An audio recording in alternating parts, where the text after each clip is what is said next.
Assalamu alaikum wa rahmatullahi wa barakatuh. Welcome to lesson 25 in Aqeedah, Matters of Belief. Alhamdulillah Rabbil Alameen wa afdal salati wa tamu taslim ala Sayyidina Muhammad wa ala alihi wa sahbihi ajma'in wa ba'd. Continuing with Sheikh Ahmad al-Marzuqi's poem on Matters of Belief, that the masses creed, Aqeedatul Awam, that everyone should know these basics. So we're covering that now, and we have gone on to the Sam'iyat. We are on the matters of the unseen, that third kind of section after Uluhiyat and Nubuwat, about Allah subhanahu wa ta'ala, about prophets, beliefs about the unseen, that the Prophet sallallahu, the truthful person who told us this information and knowledge. So we finished on al-malaika, finished on angels, and just the final point on that there's also jinns. So jinns and angels, they are the shapeshifters. Angels only change into things that are nice and good, whereas jinns, they can change into shapes that they can be all sorts of things. They things that are not even like honorable or something. They can change to dogs and things like that, whereas an angel won't. So the jinn kind are the ones who are like humans. They are duty bound to worship Allah subhanahu wa ta'ala. Allah subhanahu wa ta'ala has created us for worship, men and jinn kind. So they're the other duty bound to follow the messenger Prophet Muhammad and the teachings of Islam, these beliefs, and to hold that dear. And so they can eat, they drink, they they sleep, they get tired. So they have all this kind of similarity to us. They live in our world, but we can't see them. They can come into our world, they can shapeshift into our world, but they tend not to do so, as if they are caught in that shape, and we can see that in that shape that they took, whether it was a cat or whatever it was, whatever form. If we catch it, it's bound by that shape, and we can actually kill it. So they don't tend not to. However, angels, that we can't catch. We can't catch angels, nor can we catch fairies. The fairies are not real, angels are. So we have the jinn kind, and the jinns are known as the ones who are the mu'mins, the believers, because there can be believers amongst them, and the disbelievers, the ones who are the criminals and the disbelievers, they're known as the shayateen or the shaitan. So the jinns, they can come into our world, but they tend not to. And however, we attribute sometimes problems in our lives to jinns, and that prevents us from actually seeking help and seeking real help, and sometimes it's in Western medicine or however the solution may be. But if we tend to attribute it to the jinn kind, then it's difficult to kind of get help for that person.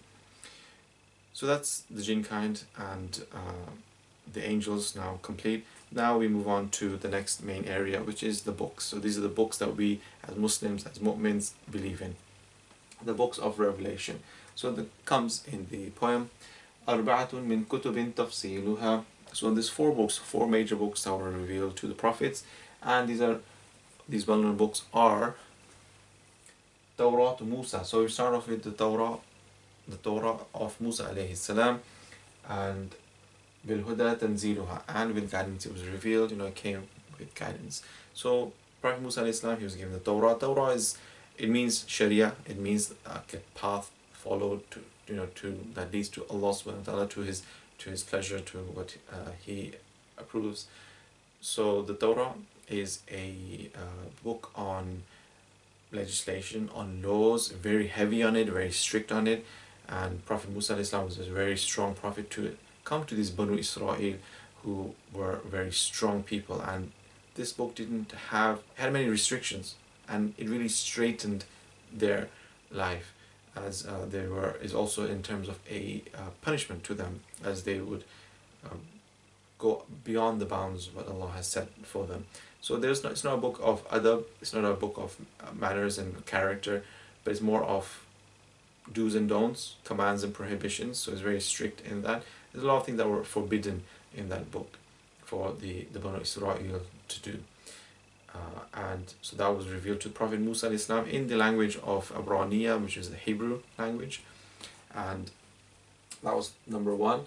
Then we have Zabur Dawood, and that is the Psalms that was revealed to Dawud alayhi salam, the Banu Israel prophet and king prophet. And this book was now in a book that didn't have legislation and laws, because it came after Prophet Musa alayhi salam's time, and he was the main messenger, and he brought those laws. So that laws remained, this book was more of a book of dhikr, of du'as and supplications, of remembering Allah subhanahu wa ta'ala, of glorifying Him, of praising Him, because Prophet Dawud al-Islam would praise Allah, and in the best of manners, in the best of ways, with the mountains and with stones and trees and animals, they'd all, and birds, they'd all praise and sing the hymns and praise Allah subhanahu wa ta'ala. So it was a book of that. It had mentions of prophets that were so that was mentioned in there as well, but it didn't really have any such laws as such or anything pertaining to legislation. And then that's the second book. And then the third book we believe in is وَإِنْجِيلُ عَلَى عِيسَى, and the Injil. So in the Injil, that was revealed to Prophet Isa alayhi salam, and this now is a form that is lighter than what came to Prophet Musa alayhi salam in the Torah. This is a book that is in the Suraniya, so I think Syriac language, and this was more lighter versions. So things were more made permissible, as Prophet Isa alayhi salam, he says in the Quran, وَمُصَدِّقًا لِمَا بَيْنَ يَدَيَّ مِنَ التَّوْرَاتِ. So what I've come to you confirming that which is in front of you, so that which you have, which is the Torah, I've come to you, because Prophet Isa alayhi salam was the Banu Israel prophet. وَأُحِلَّ لَكُمْ بَعْضَ الَّذِي حُرِّمَ عَلَيْكُمْ, and to make permissible for you things that were made, some things that were made forbidden for you, as the Torah had forbidden a lot of things.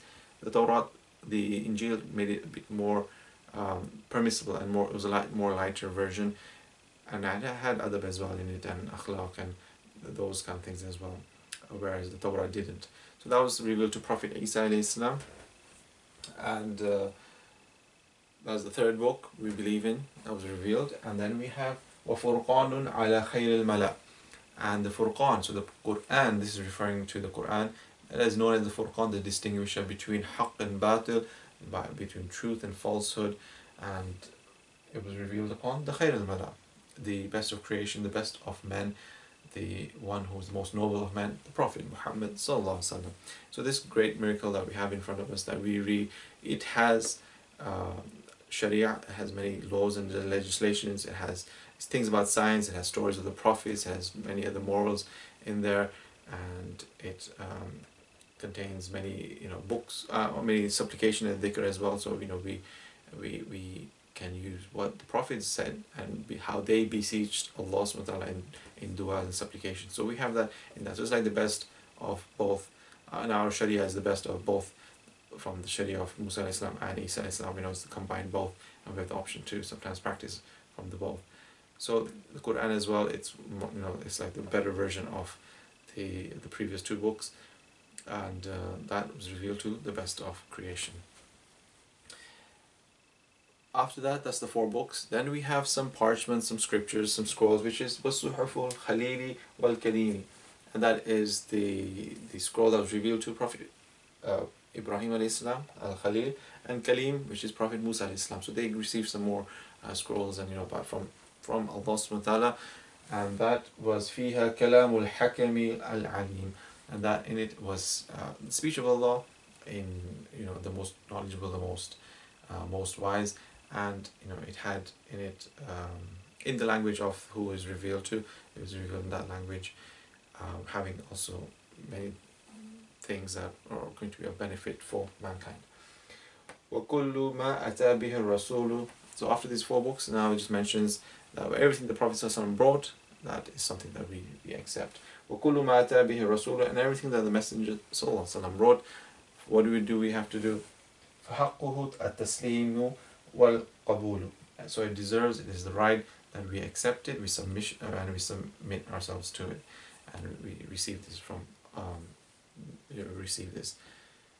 So that's the books that was revealed to the messengers, and that is it for this session. And we continue into the Samirayat and looking further to now the Day of Judgment, which will be the next episode.